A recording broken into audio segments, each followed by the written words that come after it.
souhaite la bienvenue à tous.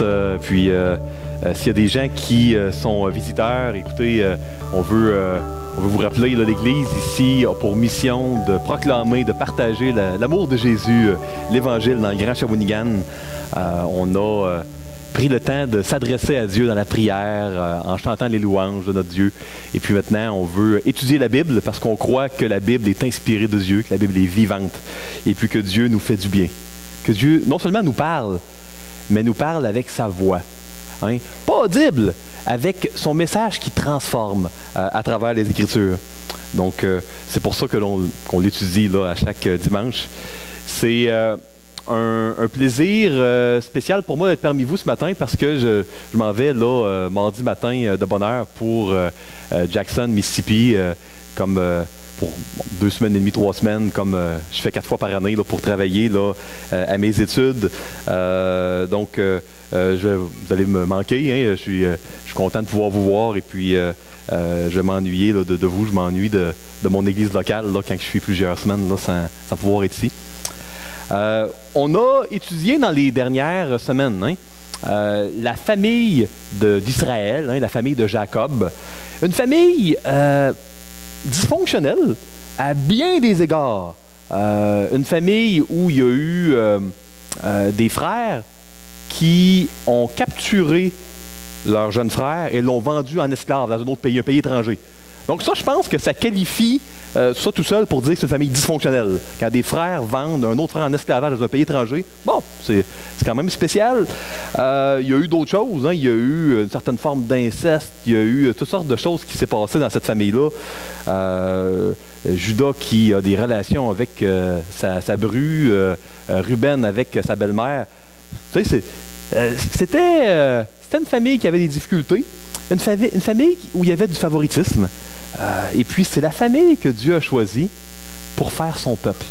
Hein? Plusieurs centaines d'années après, de cette famille-là allait jaillir le peuple d'Israël, le peuple de Dieu, le peuple d'où provient Jésus, notre Sauveur. Pour vous faire un petit résumé, c'est une histoire où un des 12 fils de Jacob, le fils méprisé par ses frères, rejeté, détesté à tort, est vendu comme esclave pour un jour être celui qui allait sauver sa famille d'une famine terrible qui dévastait l'Égypte puis tout le Moyen-Orient là, aux alentours. C'est une histoire de pardon, c'est une histoire de foi, c'est une histoire de providence. L'histoire de Jacob et de sa famille, de ses enfants, que l'on retrouve entre Genèse 37 à Genèse 50, c'est vraiment une histoire où Dieu poursuit avec amour tous les membres de la famille pour les transformer, pour leur faire du bien. Dieu a son agenda. Là où il y a, en notre angle de vue humain, que souffrance, difficulté, puis on dit « Où est Dieu? Où est Dieu dans l'épreuve? » Dieu est en train de faire une œuvre formidable. Et puis, on est dans les chapitres présentement où cette œuvre-là se révèle de plus en plus. Là. Fait que c'est vraiment, vraiment encourageant. J'ai intitulé le message aujourd'hui « L'amour de Dieu, bien mieux qu'inconditionnel ». Je me suis inspiré d'un article qu'un de mes professeurs en Pennsylvanie, David Paulison, avait écrit il y a peut-être 15 ans. Dans son article, dans le journal du Counseling biblique, Paulison disait Dieu nous aime bien mieux que de manière inconditionnelle. Parce que l'amour de Christ nous presse. Dieu nous aime encore plus que nous, on s'aime nous-mêmes. Hein? Nous, des fois, on est content d'être comme on est. Dieu, il nous aime d'un amour qui nous transforme. Il veut qu'on soit mieux. Puis, il veut le faire lui-même. Dieu veut nous transformer.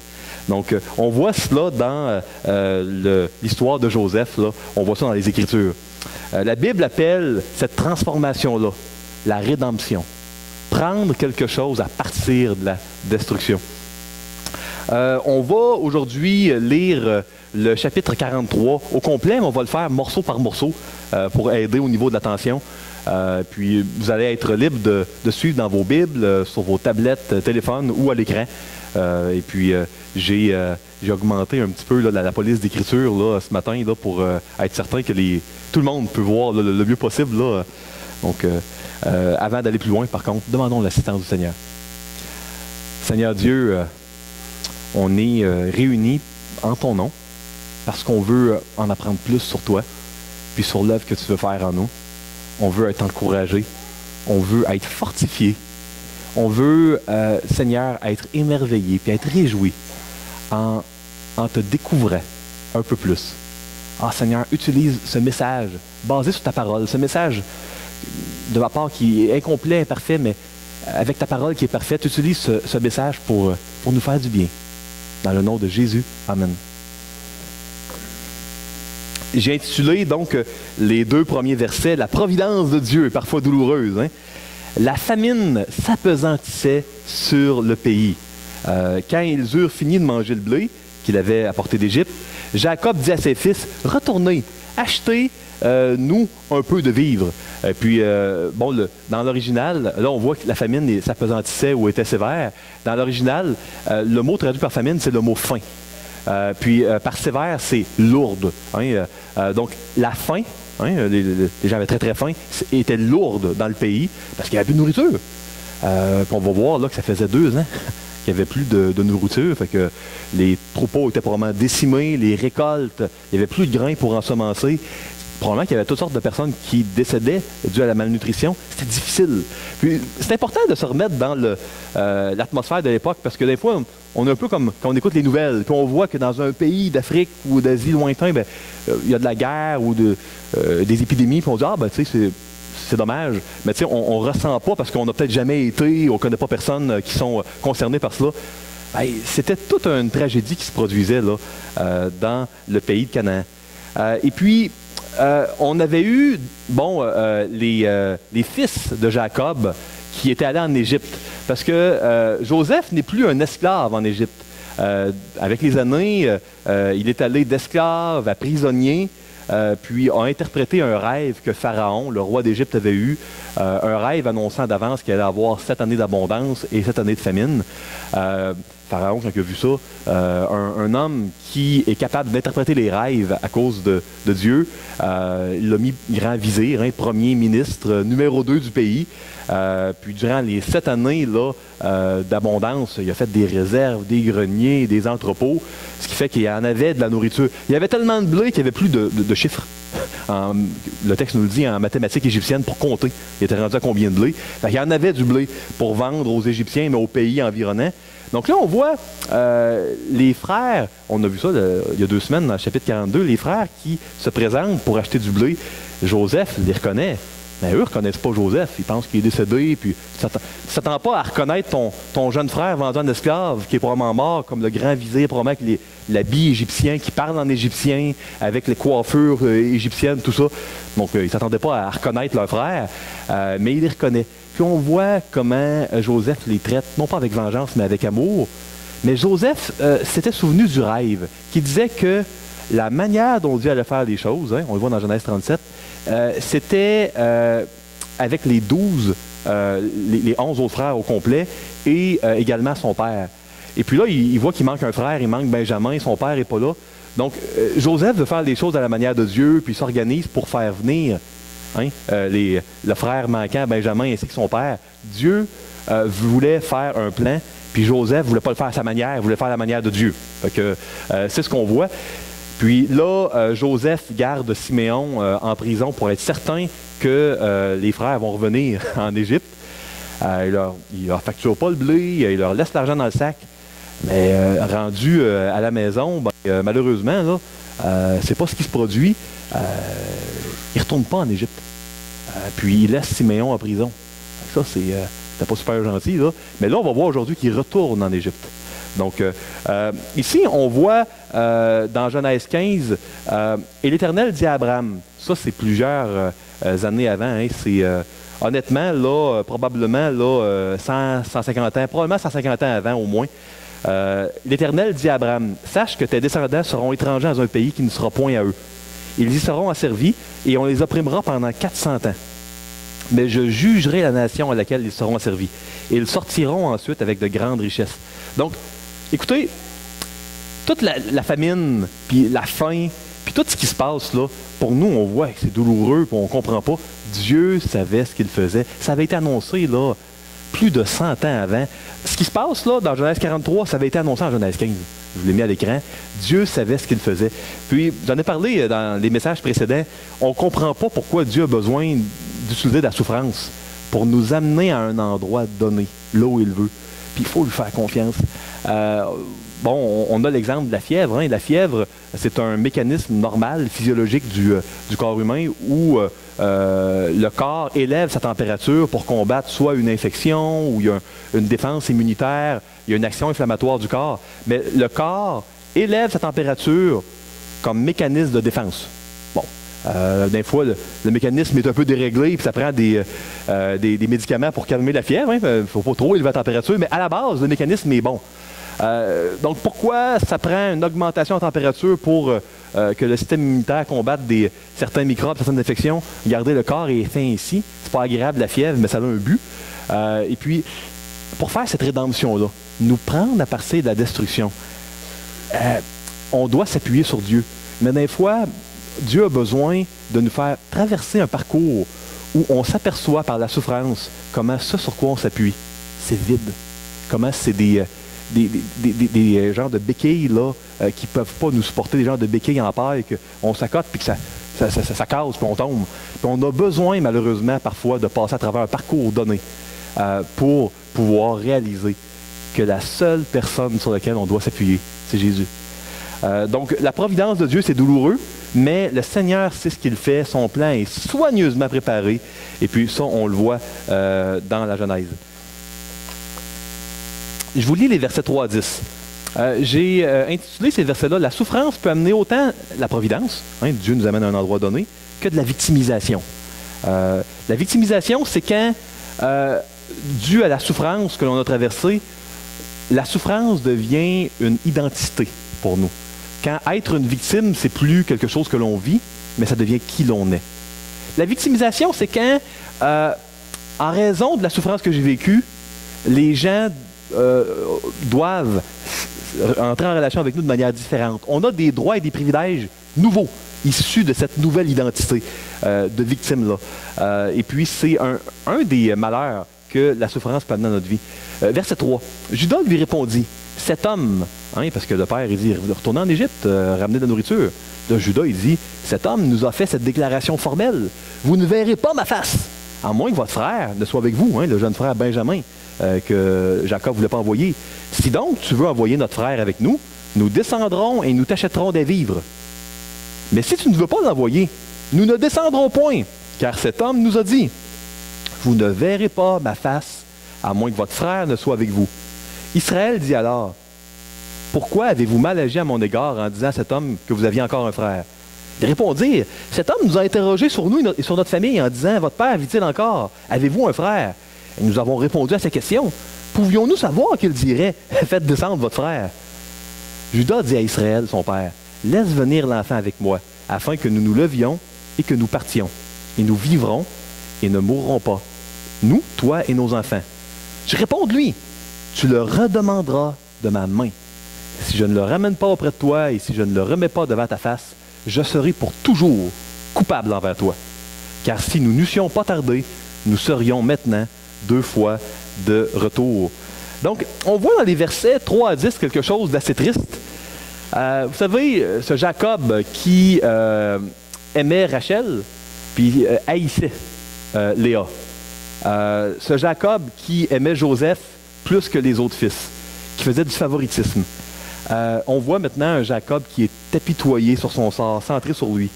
Vous savez, la souffrance nous transforme toujours, pour le meilleur ou pour le pire.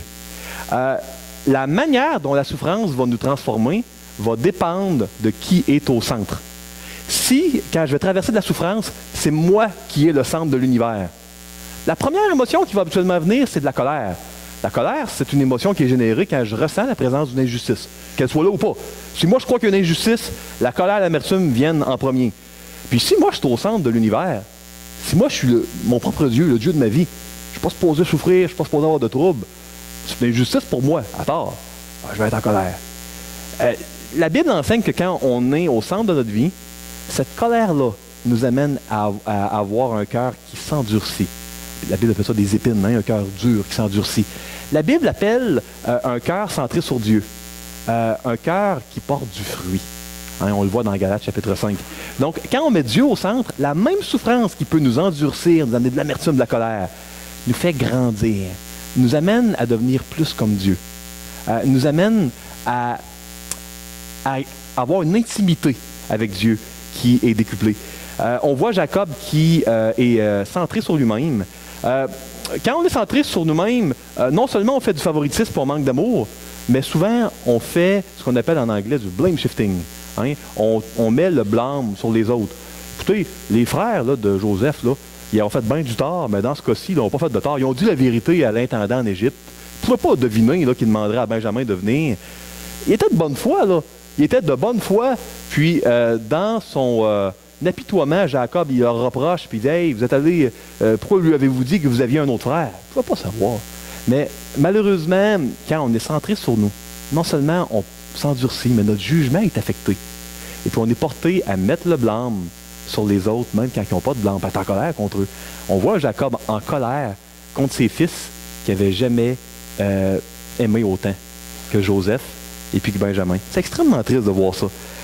Vous savez, il y a un détail chronologique que je dois absolument vous dire qui change tout le ton de l'histoire. Ça faisait combien de temps, d'après vous, que Siméon était en prison? Ça faisait... Merci, Ronald. Ça faisait presque 2 ans. Hey, c'est quelque chose, là. Il n'était pas en prison, là, 1 semaine, 2 semaines. Il était supposé revenir tout de suite après avec Benjamin. Je suis certain que Joseph a traité super bien Siméon en prison. Il devait être même mieux qu'en Canaan. Mais ça, les frères ne le savaient pas. Hey, ils ont laissé... On va le voir d'ailleurs, je vais vous le montrer, là, pour pas que vous me croyiez sur parole. Regardez, Genèse 45, 6, 2 chapitres plus loin, on voit, voilà 2 ans que la famine est dans le pays. Fait ils ont été la première fois au début de la famine. Et puis, Siméon a été laissé en prison, ils sont revenus. Puis quand il revient la 2e fois, voici 2 ans que la famine est dans le pays. Fait qu'il a resté probablement là, entre 1 et 2 ans. Là. Un an, 1 an et demi, presque 2 ans. Hey, c'est quelque chose. Vous voyez que le père, là, il ne fait même pas de mention de Siméon.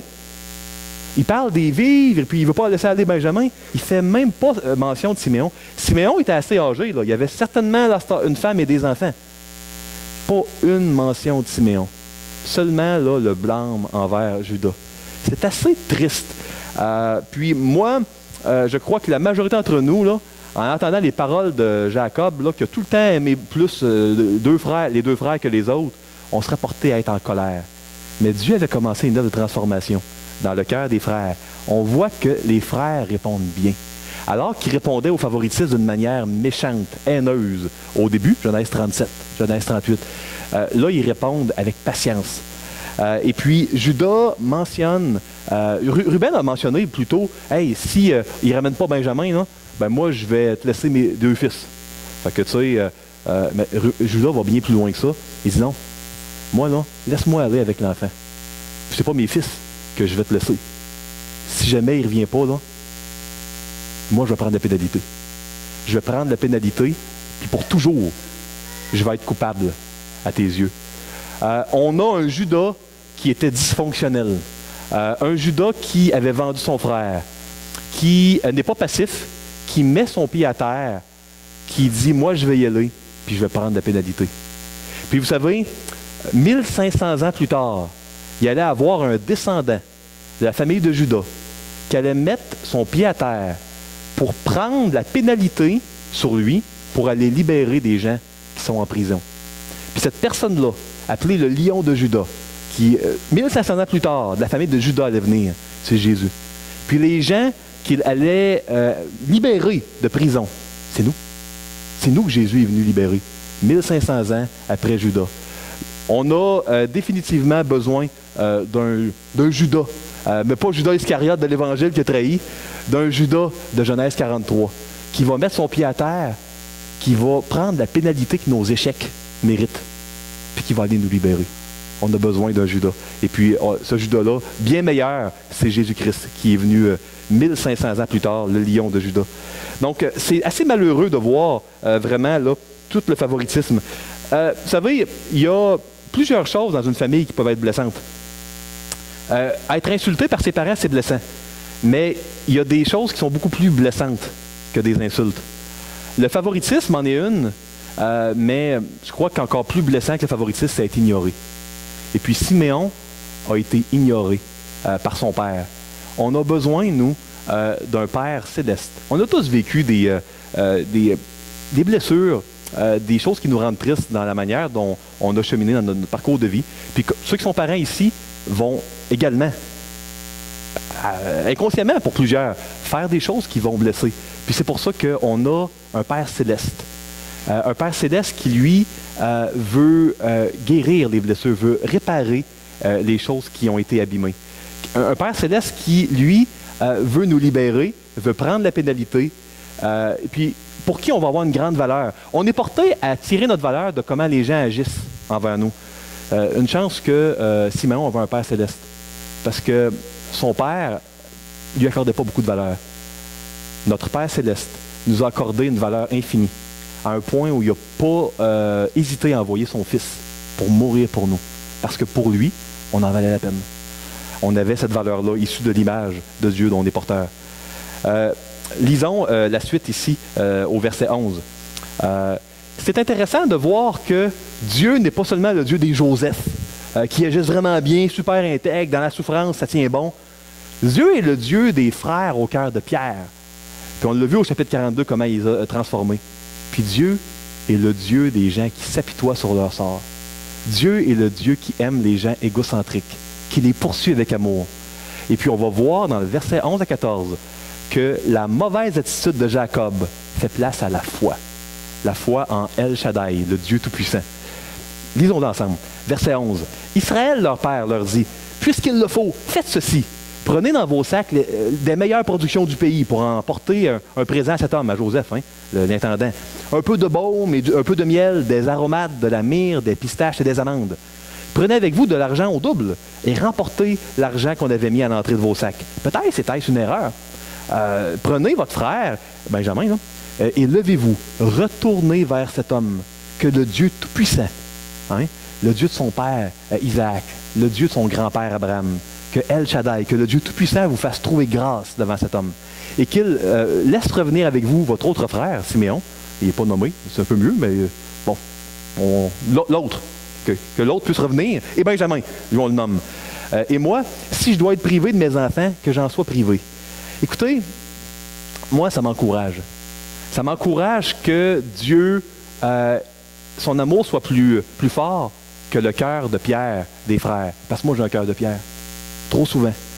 Ça m'encourage que Dieu, il dédaigne pas les gens qui sont centrés sur eux. Parce que moi, trop souvent, je suis centré sur moi. Puis ça, c'est notre Dieu. Vous savez, on voit que y a des. La foi, c'est pas une foi qui est irresponsable. Puis, OK, retournez-y, puis on. Non. La foi, c'est une foi où on fait notre part, puis on laisse Dieu faire la sienne. C'était le protocole vraiment obligatoire à l'époque. Quand tu voyais le grand vizir, tu voyais un roi, tu devais amener des présents. C'était vraiment là. Impensable de faire autrement. Vous vous dites peut-être, hey, des pistaches, des amandes, un peu de miel, c'est pas gagnant comme présent. Écoutez, ça faisait 2 ans qu'il y avait une famine sévère. Ça devait avoir une valeur incroyable, ces produits-là. Donc, il amène ce qu'il y a de plus précieux, parce que c'était la chose à faire quand tu rencontrais un magistrat, un haut magistrat. Puis, voyez-vous, on voit la foi. La foi, là, c'est de dire à Dieu, je te fais confiance, je vais m'appuyer sur toi. J'espère de tout mon cœur que Benjamin va revenir, mais sinon, garde, je vais m'accrocher à toi, puis ton plan pour ma vie est meilleur que mon plan. Voyez-vous, il y a un switch au verset 11 à 14, permettez-moi l'anglicisme, là. Le centre n'est plus Jacob, le centre redevient Dieu. C'est plus au niveau de moi, puis hey, ce que vous m'avez fait, puis toi tu te blâmes. Non. C'est au niveau là, du plan de Dieu. Que le plan de Dieu s'accomplisse. Je vais être responsable, je vais envoyer des cadeaux, j'espère vraiment de tout cœur, puis je vais prier, mais je vais m'appuyer sur Dieu. La foi, c'est s'appuyer sur Dieu, c'est lui faire confiance. La foi, c'est pas lui faire confiance quand tout va bien. La foi, là, c'est lui faire confiance quand ce qu'on a de plus précieux à notre vie est en jeu. Ce que Jacob avait de plus précieux, c'était Benjamin. C'est triste, qui a été plus précieux à ses yeux que les autres frères, mais pour lui, ce qui avait de plus précieux, c'est Benjamin. Il a fait confiance à Dieu et s'appuyer sur lui, sur ce qui avait de plus précieux. Et puis ça, c'est ça la foi. On voit que Dieu a changé l'attitude de Jacob. Maintenant, Dieu a utilisé Judas pour amener Jacob à changer d'attitude. Vous savez, la Bible nous enseigne à dire la vérité avec amour. Avez-vous déjà rencontré dans votre vie, puis nommez-le pas, quelqu'un qui était centré sur lui puis qui blâmait les autres? C'était vraiment l'erreur. Sûrement que vous avez déjà rencontré une personne dans votre vie, là. On l'a tous été nous-mêmes, mais vous avez sûrement rencontré quelqu'un comme ça dans votre vie. Est-ce que c'est facile à ces gens-là de leur dire les vraies vérités? Avec amour, mais de dire les vérités. Non, hein? Quand ça blâme les autres, puis c'est amer, t'as pas le goût de te saucer dans le trouble. Hein? Tu te gardes une petite gêne, puis tu as le goût de ne pas avoir trop de misère. C'est pour ça que la parole enseigne.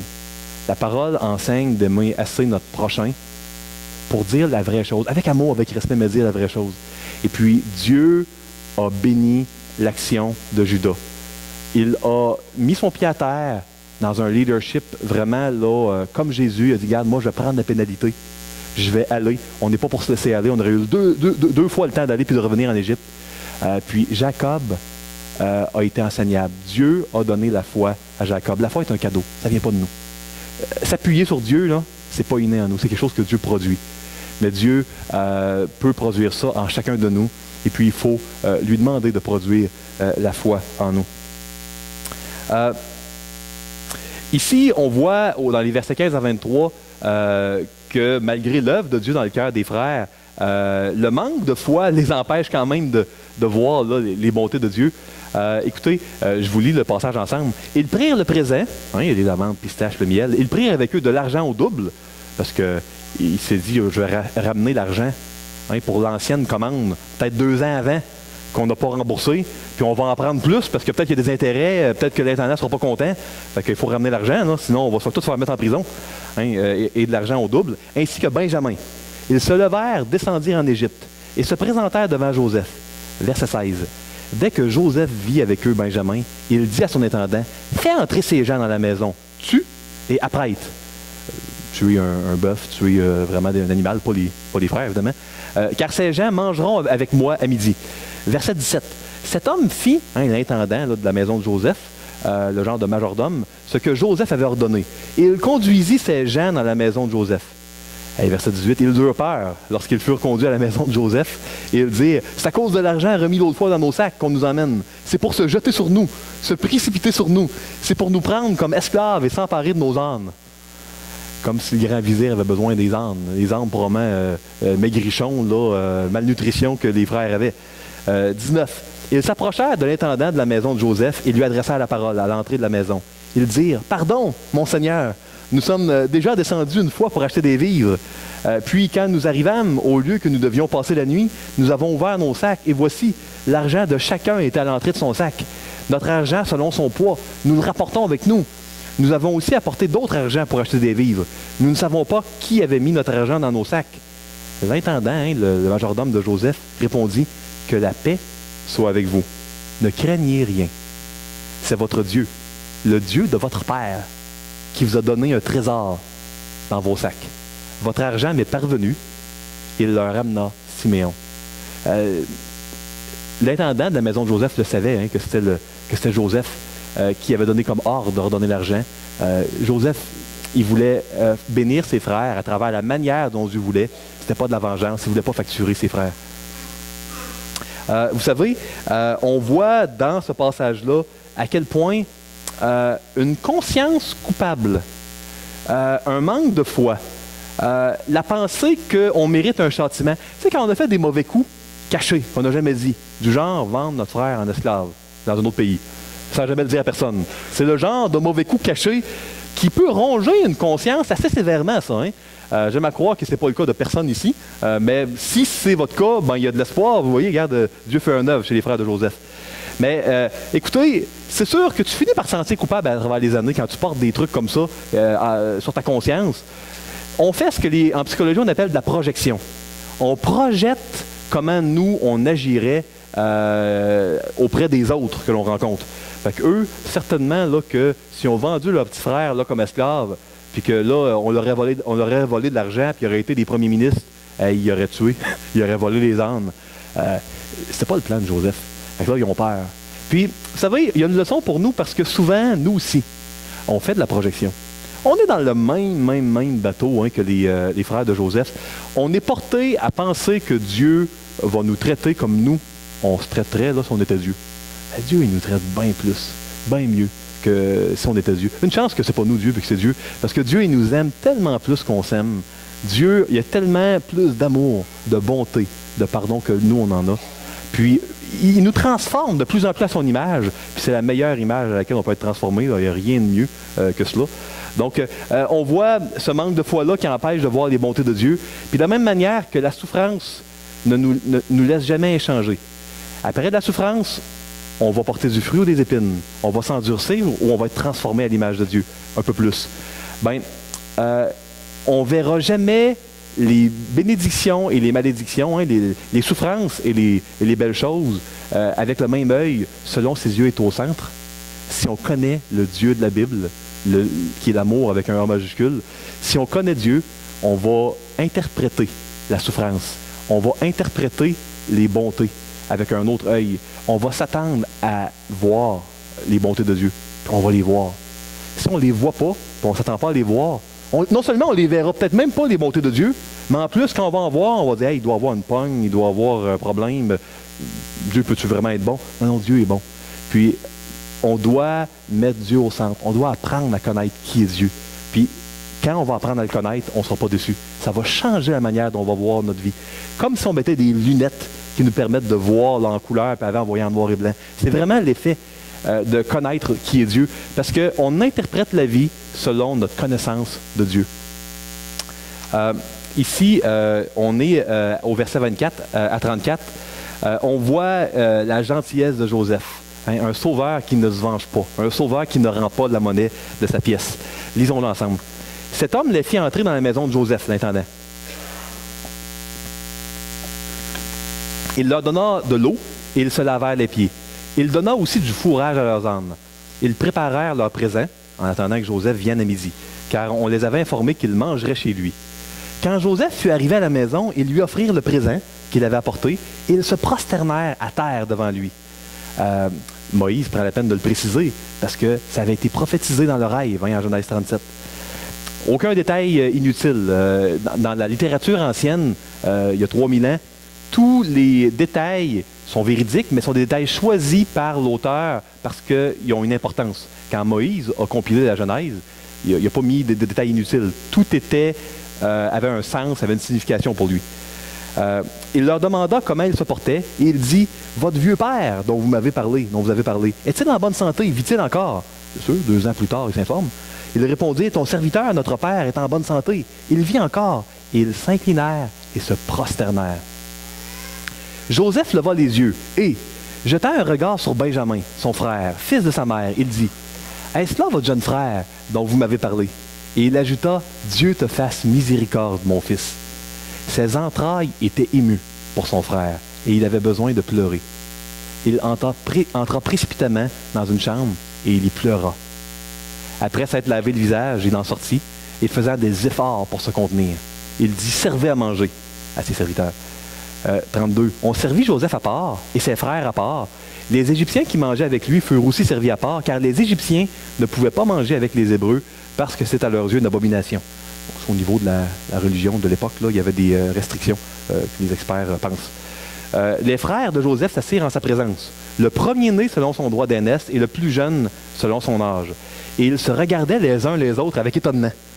Joseph leur fit porter des mets qui étaient devant lui. Et Benjamin en eut 5 fois plus que les autres. Ils burent et s'égayèrent avec lui. On voit ici la manière dont Joseph traite ses frères. Maintenant que Benjamin est là, il manque le père. Maintenant que Benjamin est là, il les traite avec amour, avec bonté. On ne voit pas quelqu'un qui veut se venger. On voit quelqu'un qui donne de l'amour, qui veut la paix, qui veut le bien de ses frères. On voit pas quelqu'un qui veut se vanter, on voit quelqu'un d'ému. Quelqu'un de tellement ému qu'il doit se retirer pour pleurer, qu'il a de la difficulté à se contenir. Le pardon a cet effet-là. Le pardon est une décision, pas une émotion. Quand les gens nous font du mal, comme nous vendent comme esclaves, dans un pays étranger. Ça pourrait être une genre d'offense assez rough quand même que les gens peuvent nous faire. Bien, la décision de pardonner n'enlèvera pas la souffrance. Souvenez-vous, quand on a lu, je crois que c'était Genèse 41, on voyait là, qu'il a appelé là, un de ses fils Manassé en disant là, que celui qui oublie, là, Dieu m'a fait oublier, faire oublier. Ça, c'est Manassé, parce qu'il voulait tourner la page sur une histoire difficile. C'était souffrant. La décision de pardonner n'enlève pas toutes les émotions difficiles, mais la décision de pardonner nous donne de l'amour. Quand on prend la décision de pardonner, ça nous remplit de compassion. Ça ne nous donne pas le goût de nous venger, puis d'être dur ou de se vanter ou d'être orgueilleux. Ça donne tellement de compassion qu'on doit se retirer peut-être, comme Joseph, c'est une offense assez sévère, pour pleurer, de la difficulté à se contenir. Il fait un festin. On voit qu'il donne la part d'honneur là, à Benjamin. Dans l'Ancien Monde, il y a 3000 ans, quand il y avait des repas, certaines parties du repas et de l'animal, certains mets étaient des mets d'honneur. On voit ça, par exemple, dans 1 Samuel 9. Avant que Saül soit oint comme roi, Samuel l'invite à un repas et puis lui donne le morceau d'honneur. Donc, on le voit à différents endroits. Là. Dans l'Ancien Monde, il y avait des morceaux qui étaient spéciaux. Puis on le revoit également dans l'Évangile, là, ce principe-là. Donc, il donne vraiment là, la part spéciale, puis 5 fois plus, quantité spéciale à Benjamin. Puis il veut lui faire du bien. C'est tout un festin. Puis maintenant, notre Dieu, c'est le Dieu qui pardonne. Quand Dieu dit qui il est, dans Exode 34, il dit que c'est le Dieu qui pardonne. Donc, on n'a pas à avoir peur d'aller à Dieu. Parce que dans l'Évangile, Jésus dit que tous sont invités à la fête, au banquet. Tous ne répondront pas à l'invitation, mais l'invitation là, est lancée à tout le monde. Il y a beaucoup d'invités, il y a peu d'élus. Vous savez, Dieu est un Dieu qui veut faire du bien, un Dieu qui est rempli de compassion. C'est ce qu'il dit de lui. C'est ce que Dieu dit de lui. On n'a pas à avoir peur d'aller à lui. Il nous reçoit pour un banquet, pas pour voler nos ânes maigrichons, puis nos affaires là, de malnutrition, puis nos vieux vêtements, là, que ça fait la famine depuis 2 ans. Non, non. Il veut nous faire du bien, donner de la nourriture à nos ânes. Il veut nous faire un festin, donner des morceaux d'honneur. C'est comme ça que Dieu veut agir. Permettez-moi de tirer maintenant quelques conclusions de ce chapitre-là pour nos vies. Première conclusion que j'aimerais vous laisser, la souffrance peut nous changer. La souffrance va nous changer. Tout le monde. Pour le meilleur ou pour le pire. Tout dépend de qui va être au centre. Est-ce que ça va être moi ou ça va être Jésus? Puis ça, c'est pas une décision ponctuelle. Jacob, là, on n'a pas le temps de discuter de son histoire, mais à différents moments de sa vie, a eu l'occasion de mettre Dieu au centre alors qu'il ne l'était pas. C'est pas seulement quelque chose qu'on fait à la conversion. Donc, à vous qui écoutez, que vous soyez croyants ou non croyants, peu importe en quoi vous croyez, la souffrance nous change. Et puis, tout dépend de comment on va la vivre, de qui va être au centre, de sur qui on va s'appuyer quand la souffrance va venir nous visiter. Mais elle va nous visiter tout le monde. Ça, c'est certain. Et puis, on a besoin d'un Judas, hein, puis pas avec un S, hein, d'un Judas, là, le fils de Jacob, qui va nous dire la vérité avec amour quand on va être apitoyé sur nous-mêmes. Quand on s'apitoie sur nous-mêmes, puis on est centré sur nous-mêmes, notre Dieu, c'est celui qui, par sa parole, qu'on étudie ce matin, nous dit la vérité avec amour, pour changer notre cœur centré sur nous, puis pour revenir doucement, avec délicatesse, avec amour, sans défoncer la porte là, au centre de notre cœur, pour nous faire du bien. On a besoin d'un Judas qui va nous dire la vérité.